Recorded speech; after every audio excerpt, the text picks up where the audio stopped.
Hey guys, welcome back to the channel. We're getting close to the end of the Hisuian Pokemon speculation. We don't have very many left to cover. So I will be going back to ranked ladder content, but I am going to leave Tuesday's video on the Hisuian speculation until I'm finished with it.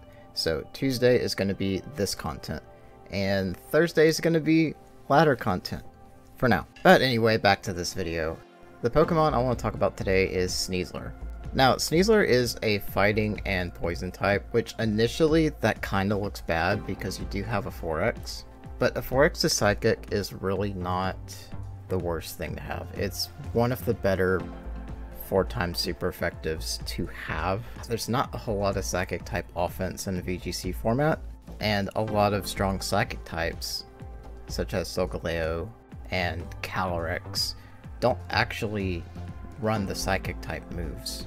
So besides like Expanding Force, there's not actually much threat from Psychic right now, and a lot of that is because Dark type is so strong that most teams tend to have two Dark types, which I don't expect the Dark type trend to disappear in Gen 9. Now, this is weak to Flying and Ground, which are both popular typings, so that is something to watch out for. It does resist, it stabs, which is kind of funny, also Rock, Grass, and Dark.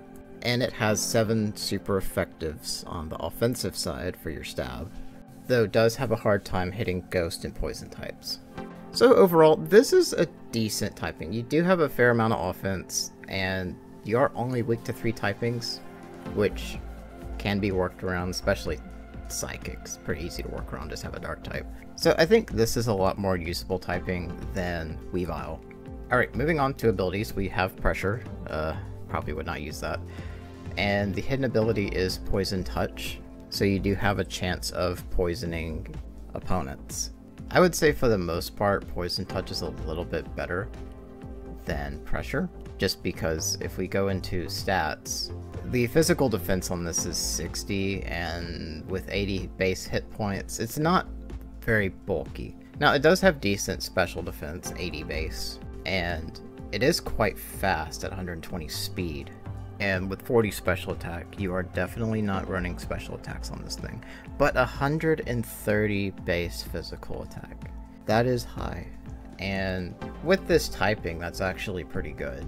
The thing is, both of these abilities really don't synergize well with something that's kind of squishy, because you can't really stall out a move's usage with Pressure unless you have a lot of bulk to back it up.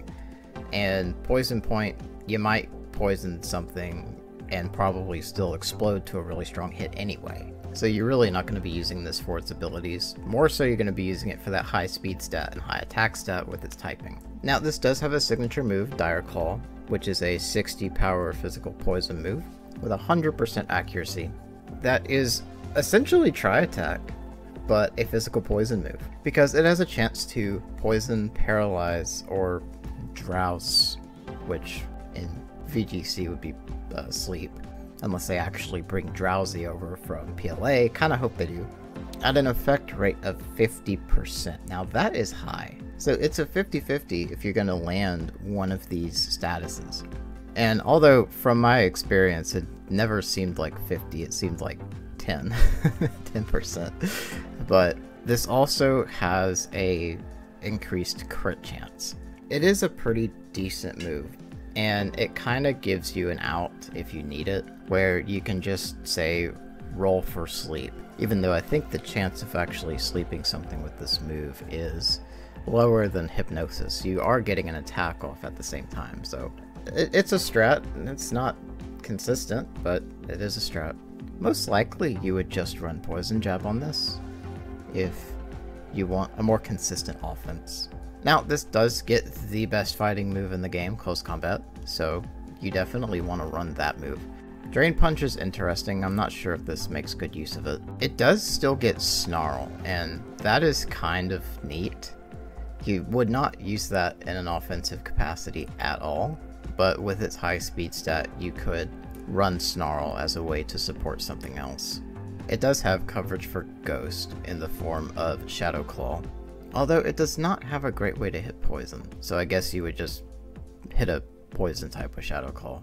Yeah, it's not the most diverse move pool I've seen, but these typings do sort of cover themselves well, aside from Ghost and Poison. So for the most part, this looks like something you would use offensively. I know Weavile was often used as a fast fake out, while also getting some quick damage, which in Gen 8 it had triple axle, which gave it some pretty decent offense. Though it was very squishy, and having a 4x to fighting was just horrendous whenever, for a while, there were Conkeldurs with Mach Punch running around, just making it painful to run such a thing. Sneasler doesn't have this problem, where, oh wow, its 4x is everywhere in the meta, because it's not.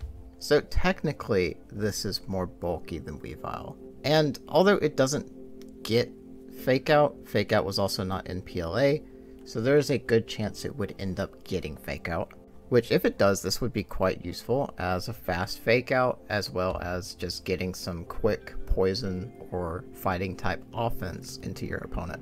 Now that close combat is going to hit hard, and close combat is really one of the best moves in the game. So this having a fast, very strong close combat is great to have, because it has the same physical attack stat as Urshifu, which I've seen that close combat just nuke stuff. So this can kind of play Urshifu's role, and that is just a fast, kind of squishy offense. Even though you can protect in front of this, it does have a much higher speed stat than Urshifu, which is definitely something to consider. Personally, I think this would make a good finisher that you have in the back, and you bring it in to finish a game with its high speed stat and its high offense. You just get some quick knockouts on things that have already taken damage, or if you've maybe gotten rid of the counters for it or something. As for item, Focus Sash is always great on these fast offensive mon. Life Orb also could work if you know you're going to outspeed your opponents. I could even see a Choice Band. That would probably be less common. And if you really want to make this thing impossible to outspeed, Choice Scarf, because it'll be faster than almost anything in the format. What I would most likely do with this is, if it got Fake Out, run Fake Out. But if it doesn't get Fake Out, just run Close Combat, Poison Jab, Shadow Claw for coverage, and either Protect or possibly Bulk Up, just depending on how you want to build this. That fourth move is open for some creativity. But I would put either Bulk Up, Protect, or Snarl in that fourth slot. Now, you could replace Poison Jab with Dire Claw if you are trying to go for the status chance. I would not actually do this. I don't think that's very consistent. Like, if you want to sleep something, just get the Moongus. Or if you want to paralyze, use Grimmsnarl. I mean, there's more consistent ways to get off statuses than Dire Claw. Now, I'm not entirely sure how common this is going to be in the meta. Like, it's not bad. It can definitely play the role of a wall breaker or a late game finisher. And it does have a unique typing, so that if you do need that specific offensive typing, it's here, because this can hit fairies very hard on the physical side. This Pokemon has one of the strongest physical poison type offense in the game, so this would be quite handy against fairy types and grass types.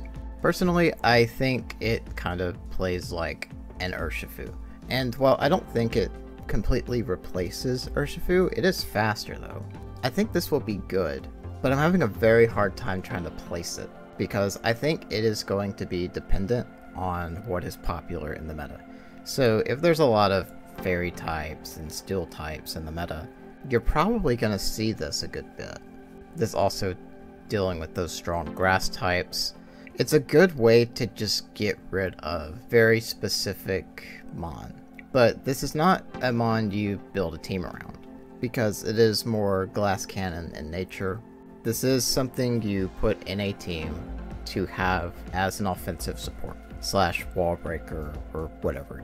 You can kind of set it up for the type of offense that you need. But yeah, I think it does that role very well and is comparable to things like Urshifu. As for its popularity in VGC, I think it's going to be kind of common, but not too common. Just something that you need to be aware of that exists. But you're probably not going to see it in every single fight. But overall, it's a solid choice if it fits in your team, if it has the kind of offense that you need, and it's better than a lot of things. I just don't know if it has a team carry potential in it. I'm just gonna leave it at that. That's gonna be it for this video. Thank you so much for watching, and I'll see you guys next time.